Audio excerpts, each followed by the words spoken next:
It hit me one afternoon. I was sitting in my living room staring at my phone, waiting for it to ring, but it didn't. It hadn't for days. No invitations, no calls, no visits. I used to be surrounded by people, friends, family, laughter. Now, just silence. At first I told myself maybe they're just busy. Life moves fast, kids grow up, friends get caught up in their own lives. But as days turned into weeks, I couldn't shake the feeling that something was different. I wasn't just being forgotten, I was being avoided. I started noticing little things.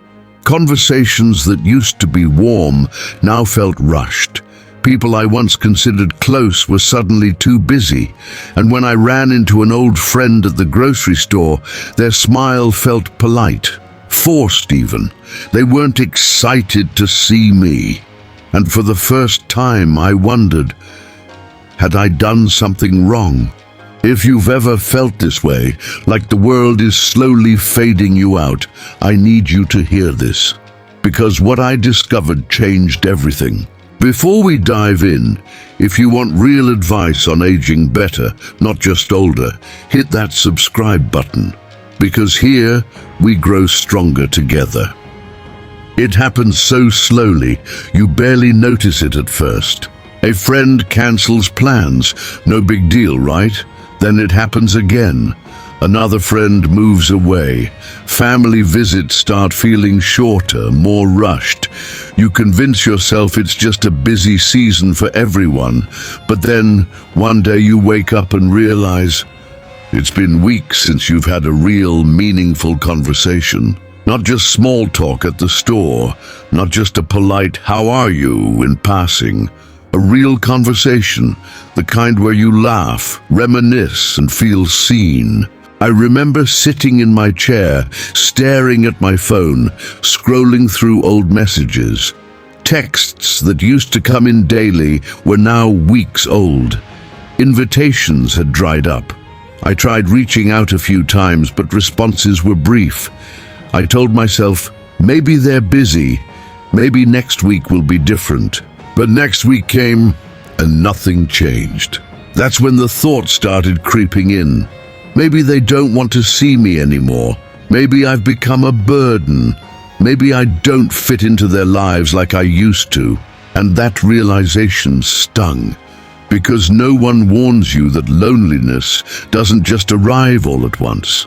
It sneaks in, little by little, until one day you wake up and wonder, how did I get here? I convinced myself it was just part of aging, that this was normal, but then I met someone who made me see the truth. Do you think loneliness is just a part of aging, or is there something deeper? Let me know your thoughts in the comments. And let me tell you what changed my perspective forever. It was just another quiet afternoon. I had taken to walking in the park, more out of habit than anything else, a way to get out of the house, stretch my legs, and maybe, just maybe, run into a familiar face. That's when I saw him. Henry, 78 years old, but you wouldn't know it by the way he carried himself. There was an energy about him, his steps light, his posture straight, and the way people reacted to him. That's what caught my attention the most. He wasn't just there. People gravitated toward him, smiling, laughing, shaking his hand. He had this way of making everyone feel like they mattered. I watched from a distance, feeling a mix of admiration and something else. A question gnawed at me. Why does he have this while I feel so alone? Eventually, I worked up the courage to ask him. "Henry," I said, "how do you do it? How do you keep people around?" He turned to me, eyes sharp but kind. He didn't answer right away. Instead, he studied me for a moment, like he was trying to decide if I was really ready to hear what he had to say. Then, with a small chuckle, he said something that hit me harder than I ever expected. "You ever wonder if people are avoiding you? or if you're pushing them away without realizing it. I blinked. Pushing them away? That thought had never even crossed my mind. I'd spent so much time feeling rejected, feeling forgotten, that I never stopped to ask myself if I had played a role in it. Had I unknowingly built walls instead of bridges? Had I let bitterness creep into my words? Had I made people feel like being around me was draining instead of uplifting? That realization hit me like a ton of bricks. Henry wasn't saying this to be cruel. He wasn't blaming me. He was showing me something I had been blind to, something no one else had ever dared to say. And in that moment I knew I had to figure out if he was right. Be honest. Have you ever felt like people are avoiding you? Or do you think we sometimes push people away without realizing it? Drop a comment. Because what Henry told me next, it changed everything. The hard truth, the unseen behaviors that push people away. Henry didn't hold back. He looked me straight in the eye and said, "People aren't avoiding you because of your age. They're avoiding what your energy makes them feel." At first, I wanted to protest. But I'm the same person I've always been. If anything, I'm wiser, more experienced. I have so much to offer. But deep down, I knew something had shifted. So I forced myself to take a hard, honest look at my behavior. Not how I saw myself, but how others might experience me. And that's when I saw it.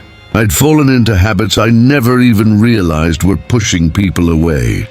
When I complained more than I contributed, conversations used to be filled with laughter, ideas, and shared memories.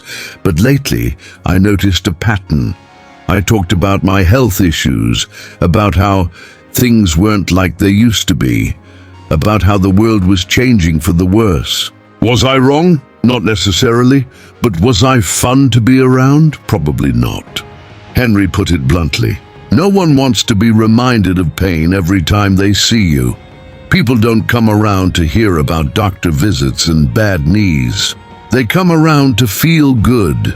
And the more I thought about it, the more I realized he was right. Think about the people you enjoy being around. Do you seek out those who make you feel heavy, or do you gravitate toward people who make you feel alive? 2, I stopped making the effort to connect. I used to be the one calling, planning, reaching out, but at some point, I stopped. I started waiting for others to invite me, and when they didn't, I took it as proof that they didn't care. Henry shook his head at me. You think people stopped inviting you because they don't care?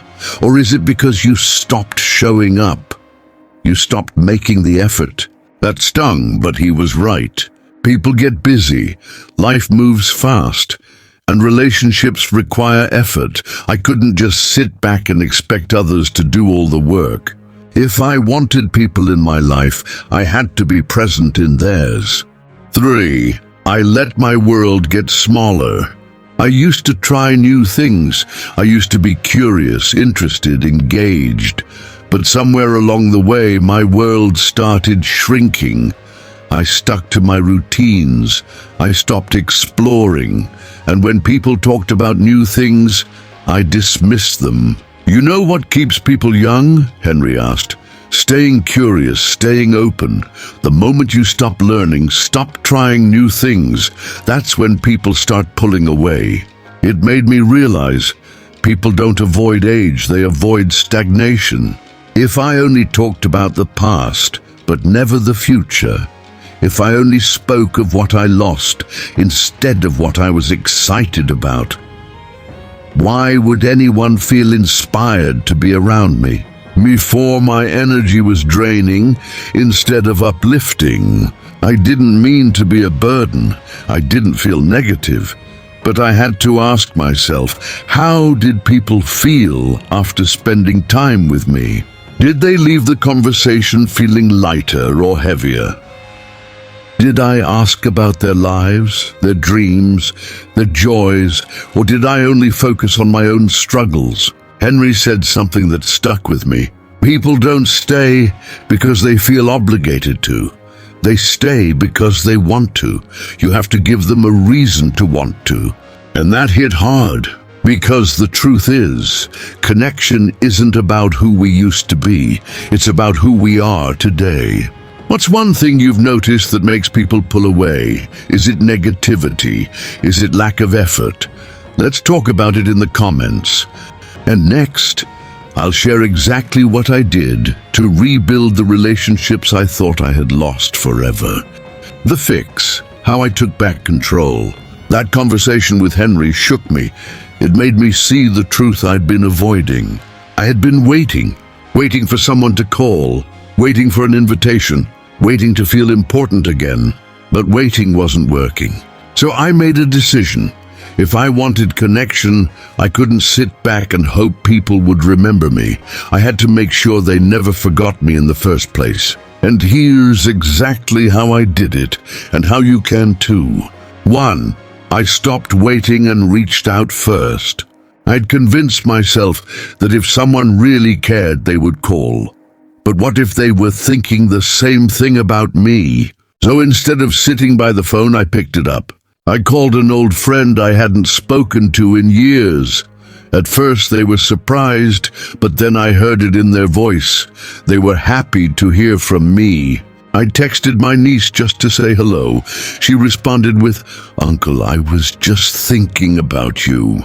I knocked on my neighbor's door and asked if they wanted to sit outside for a chat. And you know what happened? People responded. They weren't avoiding me. They were just busy. And they appreciated that I had reached out. Sometimes people aren't staying away because they don't care. They're staying away because life gets in the way. A simple call, a short message, even a quick thinking of you can remind them that we're still here. Be honest. When was the last time you reached out first? If it's been a while, who's one person you could message today? Let me know in the comments. 2. I became someone people wanted to be around. Henry was right. People aren't avoiding age, they're avoiding energy that feels heavy. I'd fallen into the habit of talking about my aches, my losses, my frustrations. And while those things were real, they weren't all that I had to offer. So I made a shift. Instead of leading with my struggles, I led with curiosity. I asked people about their lives, what they were excited about, what they were working on, what made them happy. I listened more than I spoke. And when I did speak, I made sure it wasn't just about what I had lost, but what I was still experiencing. And I noticed something powerful. Conversations lasted longer, people seemed more engaged, and most importantly, they started reaching out to me. Because when you make people feel good, they want to be around you. What's one thing you can do to bring more positivity into your conversations? Have you ever noticed how your energy affects the people around you? Drop your thoughts below. 3. I embraced new ways of connecting. I used to say, I don't text. I don't do all that technology stuff, but you know what? The world was moving forward with or without me. So I decided to catch up. I asked my grandson to show me how to send a text. It felt strange at first, but when I sent a message and got an instant reply, it felt good. I joined a local walking group. At first, I wasn't sure if I'd fit in, but after a few weeks, I realized I belonged.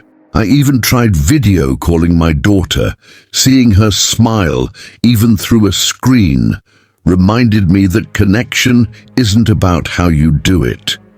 It's about doing it. Was it uncomfortable at first? Yes.